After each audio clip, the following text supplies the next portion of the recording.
everybody, and welcome to the Neuro Dive Corner.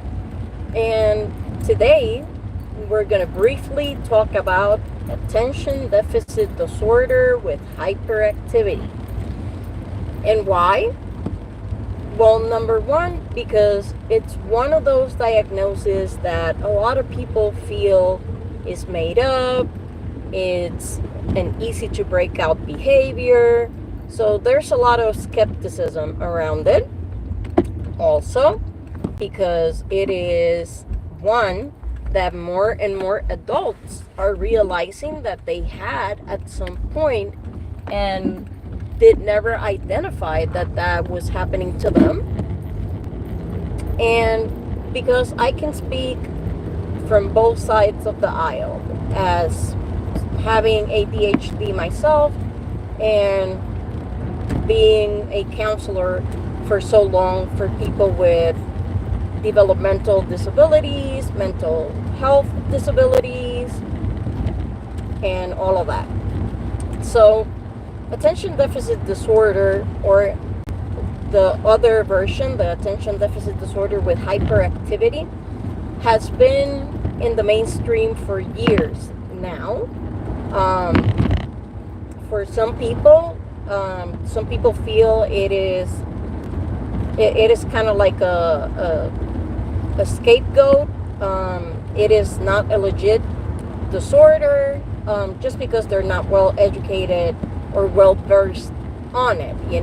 On its face, it just seems like something that, maybe a child that's a little unruly it's doing, rather than an actual disorder of the brain. And a lot of people don't realize that ADHD and ADD both run on a spectrum. So there are three types of attention deficit and attention deficit disorder with hyperactivity. There is the inattentive one, which is, I would say, one of the most common, but one of the most underdiagnosed, because a lot of these patients fall through the cracks because everybody just thinks they're just not paying enough attention. That's the extent of the issue. Nobody realizes that there are some impediments to them being able to concentrate and focus their attention on one thing for an extended period of time, especially if it's something not meaningful or interesting to them. The other type, which is mostly associated with the hyperactivity component of it, is the impulsive and authoritative type. And this one again gets kind of like put in the corner with any child that is bouncing off the walls, or any adult that is bouncing off the walls, and they just need to take a deep breath and relax. Or people chuck it up to persons like that, and they don't realize how these issues can make it very challenging to go about your daily life and function at the level that you would like to function, or that you might be expected to function. And there's a lot of different, again, it's like a spectrum. There's different triggers and different symptoms to everybody. Then there's a third type, which is the combined type, which is the one that I am diagnosed with, where you get both modalities. You get lack of attention, or somebody that is inattentive or has a hard time concentrating and focusing on certain tasks. And they can also be kind of like impulsive, moody, can get easily irritated when they feel overwhelmed, or when they feel they're not meeting the expectations, and they're just not interested in that particular task. So it becomes so much more difficult to follow through. Now, all three of the ADHD modalities can have very serious impacts in your daily life. It could be something as simple as I can't get through reading one chapter in a book to, hey, I have lost my 10th debit card in the last 3 months, you know? So it is a little bit different for each individual, and again, it works on a spectrum. Not everybody needs to be medicated. There's some people that can actually manage their attention deficit with dialectic therapy or cognitive behavioral therapy, practicing mindfulness, and just putting little tricks in place, make sure they follow a planner, they follow a visual schedule, they set alarms or reminders for the things they have to do.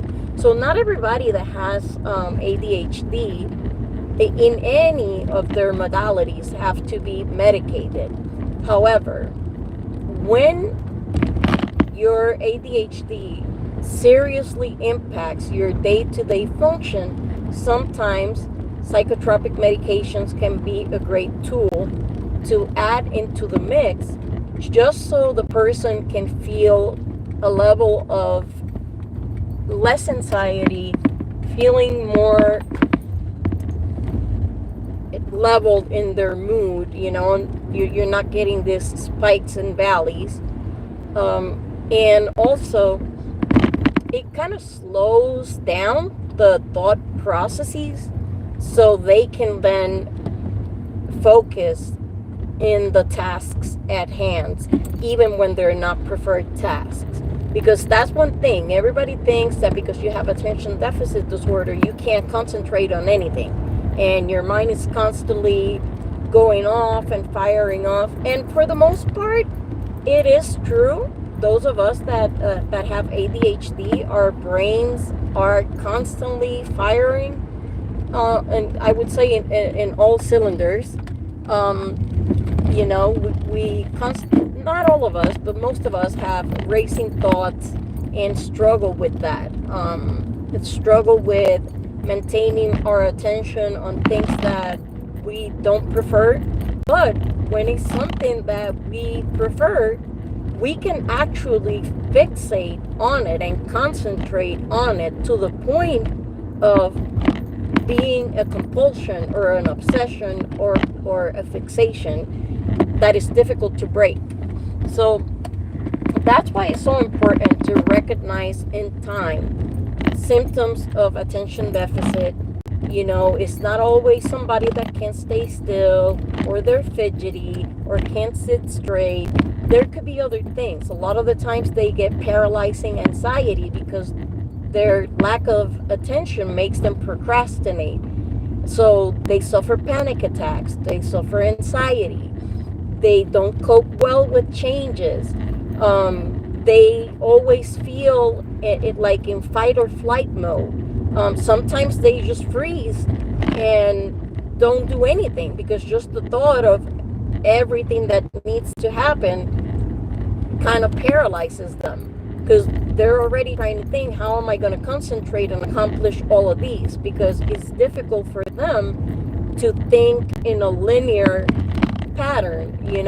They kind of have to process and untangle or calm down their monkey brain in order to be able to achieve the tasks at hand, or the day in, day out, and be able to function and thrive. And again, I feel that is one of those diagnoses that for a long time, when misdiagnosed, unrecognized, diminish a lot of the times, but it could be very, very paralyzing. On the other hand, too, it brings a lot of neat things to the tables, a lot of what I call superpowers.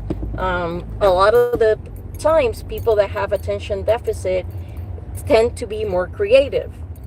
They are your think outside the box individuals. They usually can appreciate different point of views at the same time, because they are not limited, or their attention does not get limited and put in just one neat little box. They have the ability to come with creative solutions to problems that other people might not think of. They are usually fairly adaptable if they have the right supports, and can learn quickly and pivot from one role to another fairly well. Again, if enough guidance and room for being themselves is provided. Um, oh, hi.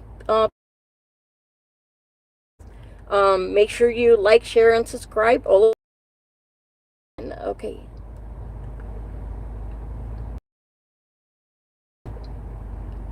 Oh, for a second, I love your message. Yes, I struggle with anxiety and depression myself, sometimes, but you know, you don't always have to be the strong one. Um, you can always lean on other people to be strong for you when you're not okay, and that's perfectly fine. It same thing with attention deficit and all of that. It is okay to not be okay. It is okay if the only thing that you accomplished today was to get through the day, or if the only thing that you accomplished was getting out of bed and brushing your teeth.